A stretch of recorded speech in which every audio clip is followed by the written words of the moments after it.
¿Has pensado en comprar un carro y meterlo a trabajar a Uber? Si has considerado esto porque tienes el deseo de tener un negocio rentable, debes analizar una cantidad de factores que hoy vamos a platicar. Esto es Pulso Automotriz y soy Alejandro Larrabe.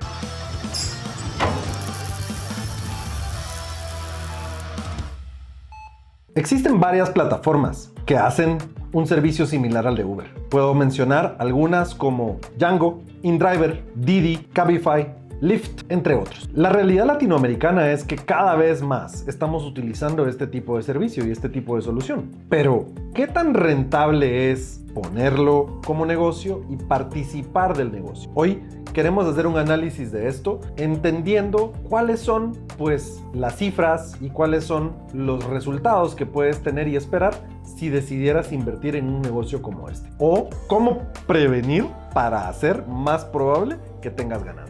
Así es que creo que lo primero que se vuelve importante es entender que estas plataformas retienen un porcentaje de cada transacción. Cuando tú haces un pedido de un transporte o de un vehículo para que llegue por ti, esto tiene implícitamente un precio y un tiempo de espera. Al precio que pactas está calculado en la cantidad de kilómetros que hay de distancia en el recorrido que tienes planteado, y los pilotos son libres de elegir si les conviene hacer ese viaje, considerando hacia dónde ellos se quieren mover y demás factores. Pero lo importante es entender que la plataforma, por el hecho de gestionar el marketing que te hace a ti utilizarla y elegir hacer un viaje con ella, le permite cobrarle al que tiene el negocio del otro lado entre un 25 y hasta un 35% de esa transacción. Es decir, que hay un trozo importante que prácticamente es el equivalente a una tercera parte o a una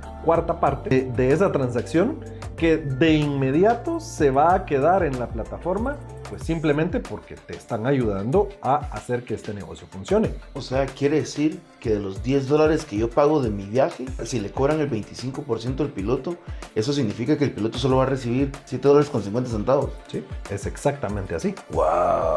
Y eso es en la escala más baja. Como dijimos, puede llegar a ser hasta un 35%. Y es que además de considerar el monto que la plataforma retiene, pues hay que considerar que esto es un pago electrónico, y dependiendo de cada país en donde estés, pues las tarifas de Visa y Mastercard son diferentes. Y como esto típicamente se hace con un medio de pago electrónico, pues hay implícito también un valor que tiene que ver con esa transacción, que puede oscilar hasta un 5%, adicional a estos 30 o 35% que ya estábamos platicando. De tal forma que podrías estar enfrentándote como la persona que tiene el negocio de participar utilizando la plataforma Uber con su vehículo, pues sin incurrir en gastos de 35 hasta 40% en algunas ocasiones, que se van a quedar literalmente en la plataforma.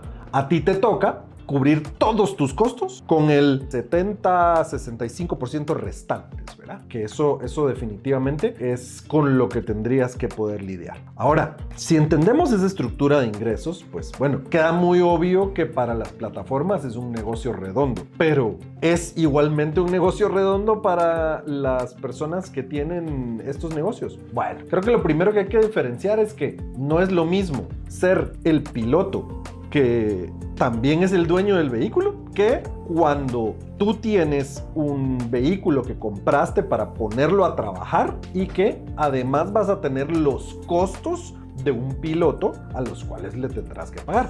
Ese piloto probablemente no tendrá su propio vehículo y tendrá el beneficio de trabajar para tu empresa de transporte, digámoslo de esa manera. Y pues entonces tendrás que considerar lo que esa persona gana como un costo más en toda esta transacción. Pero pues al final de cuentas deberíamos de poder analizar esto desde la perspectiva del empresario que no va a estar manejando el vehículo en el que va a estar recibiendo pues los viajes de Uber, sino, por ejemplo, si lo quisieras volver un negocio a mayor escala, ¿qué tanto vale la pena? Por ejemplo, comprar 10 vehículos, comprar 20 vehículos, 30 vehículos y ponerlos a trabajar en Uber. ¿Será esa una inversión segura? ¿Será esa una inversión correcta? Pues no lo sé, Rick. Es correcto. Hay mucho que revisar en todo esto. Bueno, para empezar, empecemos a hablar de costos por kilómetro. Y pues hay que entender que en los diferentes países de América Latina los costos por kilómetro oscilan. Y también hay que entender que dentro del mismo país los costos pueden ser más altos o más bajos dependiendo de si estás en una hora pico, ¿sí? Exacto. No es lo mismo pedir un Uber a las 5:30 de la tarde, cuando todo el mundo sale de las oficinas y está congestionadísimo el tráfico, que pedir un Uber, por ejemplo, a las 9 de la noche, cuando está bastante más despejado y pues donde realmente la movilidad es más sencilla. Naturalmente te va a salir más barato el viaje de las 9 de la noche. Eso quiere decir que entonces la plataforma ya está adecuada de cierta forma también para medir el tiempo, no solo el cobro por kilómetro, sino también por cuestión de tiempo en el vehículo. Sí, los costos pues obviamente tienen que ver con o el costo por kilómetro se incrementa en las horas pico, porque pues te vas a tardar mucho más en recorrer cada kilómetro. Entonces, pues el desgaste del vehículo, el costo del piloto y el costo de oportunidad de estar haciendo otra cosa para ese vehículo, pues naturalmente se vuelve un aspecto que hay que tomar en cuenta. Pero entonces creo pertinente leer por acá cuáles son los aproximados costos por kilómetro por cada uno de los países, o por algunos países más bien, que tenemos acá a la vista. En este caso, pues tenemos el caso de México, en donde tenemos previsto que el costo por kilómetro oscila de 40 centavos a 57 centavos. Estamos hablando de dólares americanos para todos los países. En el caso de Colombia, de 25 centavos a 38 centavos, notablemente más barato que México. Argentina, de 14 centavos a 20 centavos, notablemente más barato también. En el caso de Perú, de 68 a 95 centavos, o sea, muy costoso. Guatemala, de 38 a 57 centavos de dólar. Así es que aquí nos podemos dar cuenta que no se parecen entre sí los costos por kilómetro de los diferentes países. ¿Y a qué se puede deber esto? Bueno, hay una cantidad de factores a considerar, como qué tan fuerte es el gremio de taxis en ese respectivo país, qué tan fuerte y bueno es la oferta de transporte público en ese respectivo país y qué tanta facilidad hay en materia de transporte particular en ese respectivo país o ciudad. Que ojo, hay lugares en donde es ilegal manejar Uber. Sí, hay ciudades donde no está disponible. Donde no está disponible, sí está disponible, pero por ejemplo, en México o en Costa Rica o no me acuerdo en qué país, tienes que tener cuidado de incluso que no subirte atrás, porque si no les ponen multa a los que andan manejando.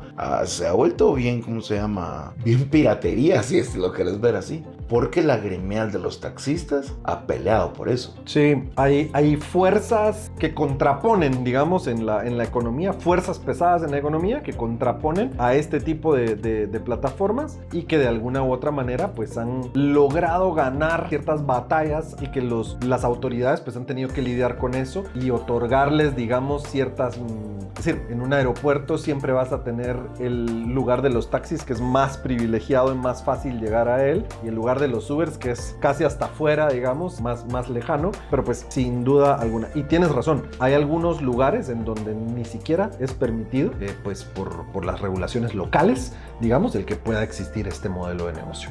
Así es que pues es parte de lo que hay que tener a la vista. Pero creo que al final de todo esto, lo que se vuelve relevante pues es entender que te toca hacer el análisis de acuerdo a tu propio país, con los costos de tu país, y lo que nosotros vamos a platicar acá hoy pues es obviamente algo que son como costos generales que se pueden tener en cuenta a la hora de evaluar esto como un modelo de negocio. Sería bueno invitar a nuestros escuchas, a nuestros oyentes, a nuestros suscriptores a comentar desde qué país están y si en su país es legal el Uber y si existe Uber ahí, ¿verdad? Para que nos cuenten cómo son las regulaciones ahí en los comentarios. No solo las regulaciones, sino también los costos de las plataformas y los otros costos que vamos a ir platicando durante este esquema. Pero a ver, hablemos de cuáles son los costos que típicamente va a tener un negocio de Uber. Uno de los más obvios, y creo que es bien relevante de marcarlo de una vez, pues es el costo del piloto. Y pues en la investigación le pregunté a varias personas si el costo por piloto era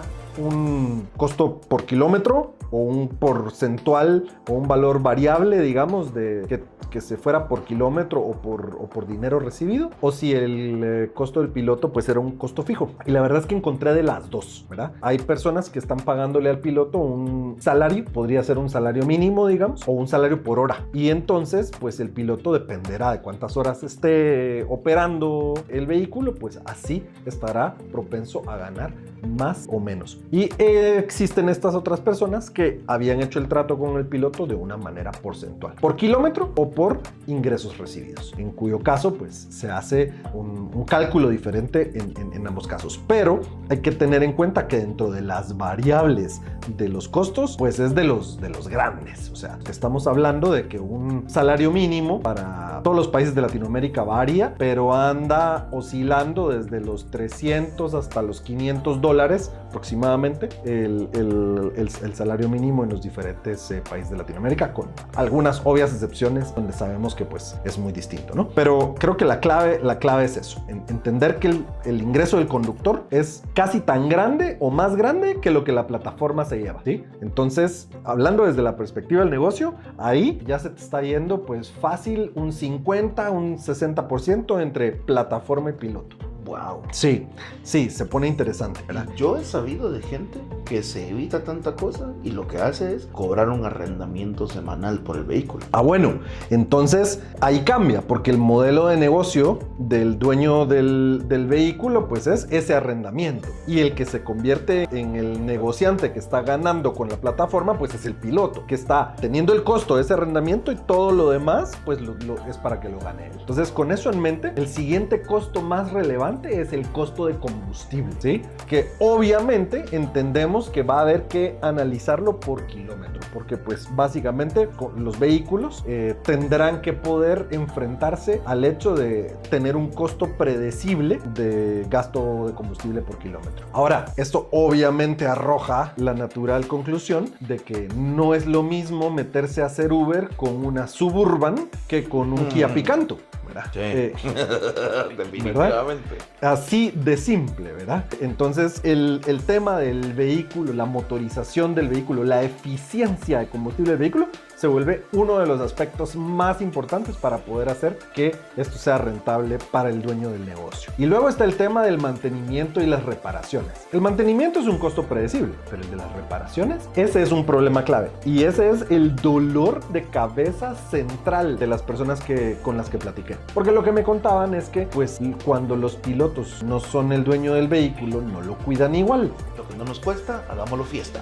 Entonces, pues, si ese es el caso, imagínate que, pues, está muy propenso a estarle arreglando golpes en todo momento y, pues, diferentes aspectos que, pues, tienden a fallar antes de lo planeado. Simple y sencillamente porque no se les da un uso tan cuidadoso a los vehículos y tienden a recibir más un cierto tipo de abuso, ¿no? Sí, la verdad es que el uso del carro de Uber es un uso rudo. Un uso rudo. Esa es la verdad, es un uso rudo, porque un vehículo que solo utilizas en la mañana y en la noche para que te lleve y te traiga, no es lo mismo un Uber que anda dando vueltas hasta 14, 16 horas diarias. Que Correcto. Otra vez insisto, los vehículos deberían de medirse su uso por horas de trabajo y no por kilómetros. Y por lo tanto también el entender que todos los vehículos que hagan Uber pues tienen mejor propensión a ser rentables en la medida en la que no están en la versión de lujo, sino que están en la versión stock más sencilla con todo lo más barato. Y lo que tiende a hacer también que todos los vehículos de Uber sean reparados con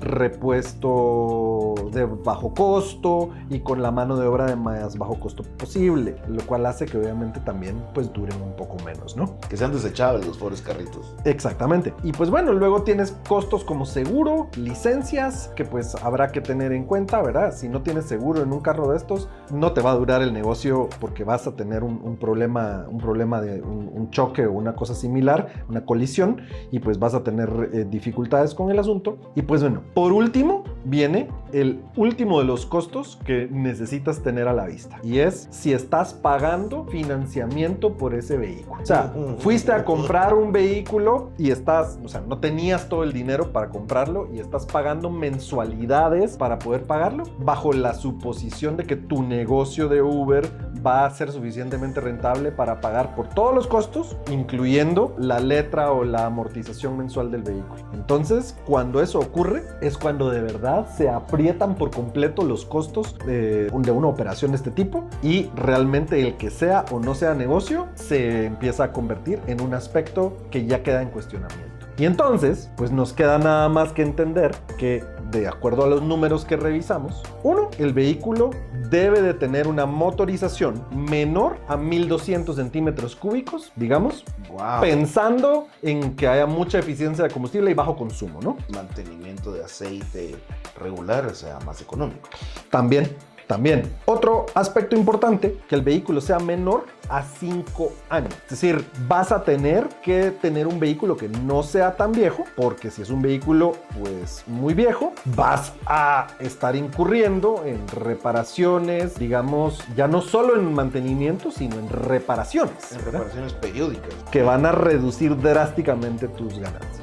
Y lo otro, pues, que el vehículo que tengas no sea un vehículo que estés financiando para este propósito. Es decir, si no tienes ya pagado el vehículo, no lo vale. No lo vale. O sea, en resumen, este es un negocio que valdría la pena si ya tienes tu carrito y dices, y si lo pongo a que me produzca dinero, ahí valdría la pena. Si ya tienes el carrito y es de esas características, ¿no? O sea, sí, obviamente. Entonces, de lo contrario, esto no es un negocio. En la mayoría de países de Latinoamérica eso se puede ver de una manera similar, y pues básicamente la clave de todo esto pues es reducir las posibilidades de ingresar a un negocio y simplemente perder. Y por lo tanto, pues este análisis nos sirve para poder comprender las peculiaridades de lo que son las cifras del negocio de transporte. Bueno, hemos mencionado a Uber porque pues es el más famoso y el genérico de las plataformas, pero pues así hay muchas otras que funcionan de una manera muy similar. Los invitamos, amigos, a que nos comenten cuál es su experiencia en el negocio de Uber, si es que conocen, si es que tienen un amigo, si es que ustedes son parte de ese negocio, o si estaban considerando o están considerando entrarle a eso, y si han tenido una experiencia diferente, si les ha ido distinto, si de pronto con la Suburban les está yendo muy bien en ese negocio. La verdad es que vale la pena que escuchemos un poco sobre todo eso. Y pues bueno, para nosotros es un gusto estar con ustedes. Esto fue Pulso Automotriz de Motores y Más. Soy Alejandro Larrabe y un gusto estar con ustedes.